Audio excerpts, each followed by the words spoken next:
yesterday, and I told y'all I would be back on today between 3 and 4. So, I found out a few things about the Indian village. Now, do y'all know that the Indians used to hide out in the Everglades and the swampy areas Keep there? them getting captured Yeah, and put into a reservation? Yeah, in South Florida. Really? They did. That was Poppy. Yeah, hey. that was Poppy, but yeah, they used to hide out in the Everglades and the swampy areas. Now, you know, they talk about that everybody with the Everglades, you know, everybody thinks it's alligators. With the Everglades, you know, everybody thinks it's alligators, it's snakes, it's a bad place to be. But guys, I found out today, the ocean isn't far from the Everglades there in South Florida. You can kayak out to the ocean from the Everglades there. Might be a little piece, but that's what I've noticed on my research today of what I have watched on it, guys. But yeah, that's pretty interesting. Indians is what lived in the Everglades and the swamp areas. Oregon of the Mizuki and the Sokyu peoples, including their relatives in the Sulaco tribal Talon. Secret history of the Mizukis. Okay, want to look like as Americans. For some reason, I think they forget about the Native America. The way they used to live was by war. The way they lived was by survival. The Seminole is called the unconquered people because they were the only tribe within us history to no sign any treaty. Seminole was actually of Seminole. So all their traditions are passed down orally. Their songs, their stories, and their language. There are 2 languages. Creek, which is part of the Porch Creek of Alabama. Even the Creek Nation. Nazuka language, which is the language spoken today. The Seminoles owned part of Florida at one point. Yes, they did. They have records going back probably as far as maybe 1707 to 1713. And there is a map of where they said they actually had not only Florida, but it went as far as Florida, Alabama, Georgia, almost all the way up to Tennessee. They have always been part of Florida. The only reason they want to be looked like as Americans, for some reason, I think they forget America, the way they used to live, was by war. The way they lived was by survival. The Seminole is called the unconquered people because they were the only tribe within U.S. history to no sign any treaties. Seminole was actually a Spanish Seminole.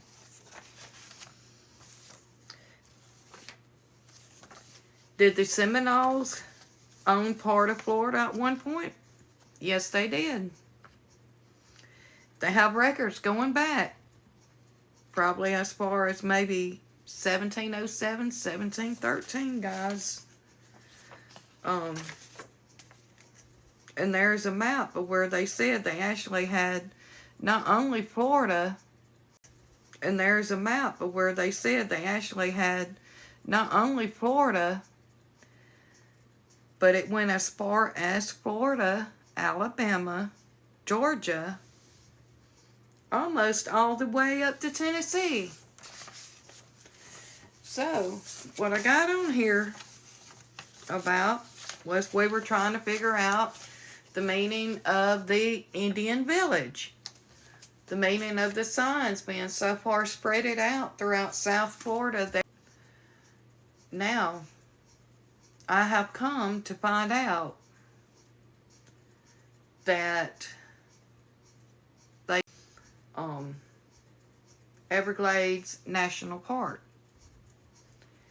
And I believe the Everglades National Park has something to do with this, that we went through this Everglades and the Indian Village signs, and also Tamiami Avenue.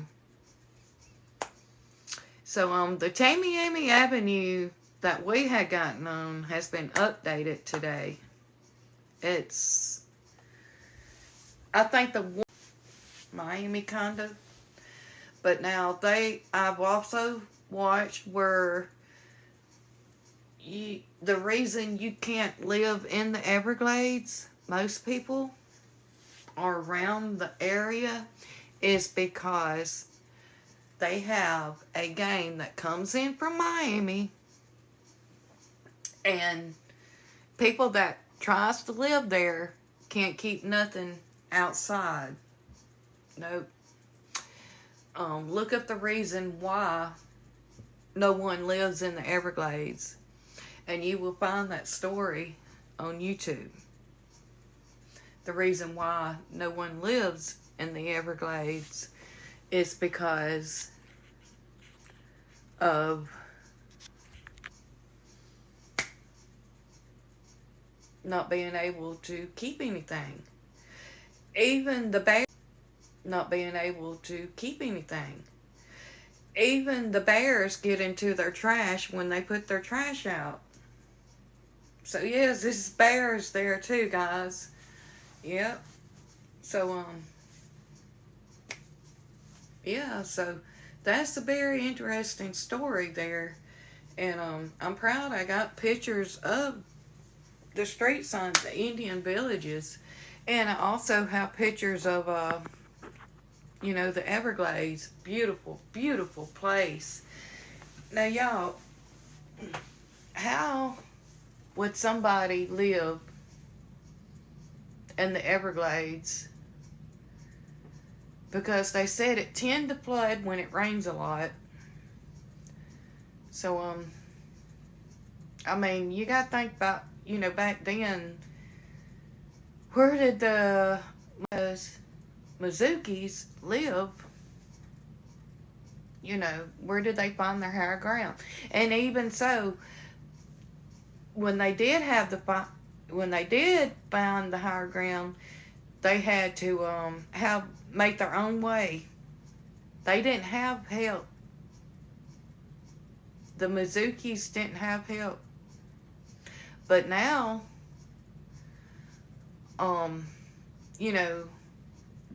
people think that they're rich because they have these gambling halls, at different locations on the Indian reservations. But they're not.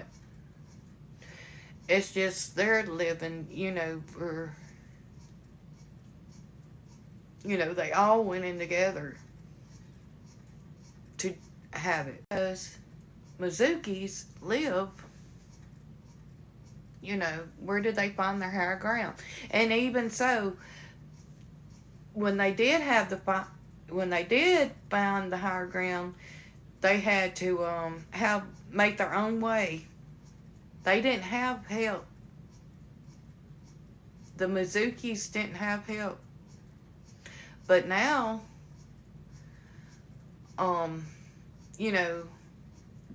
people think that they're rich because they have these gambling halls, you know, at different locations on the Indian reservations, but they're not.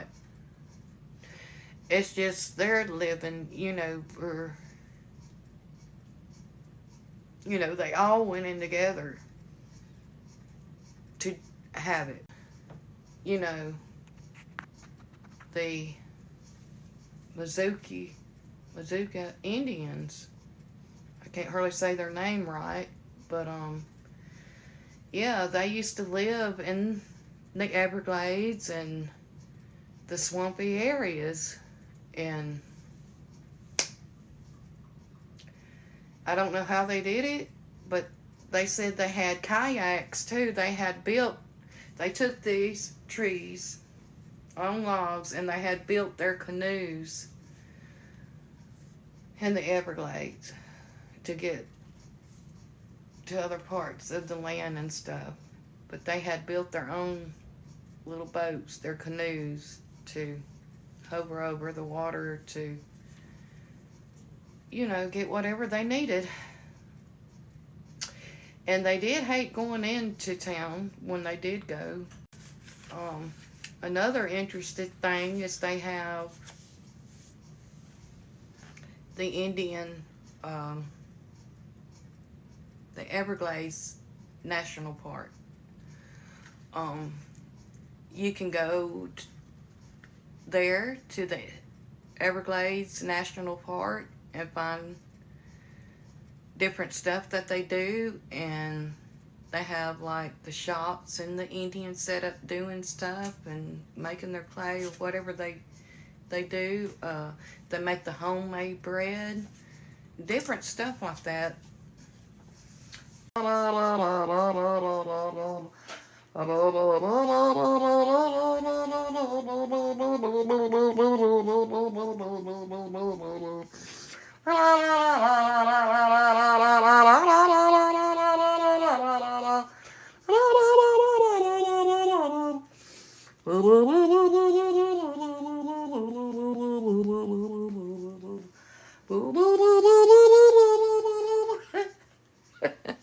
Thank y'all.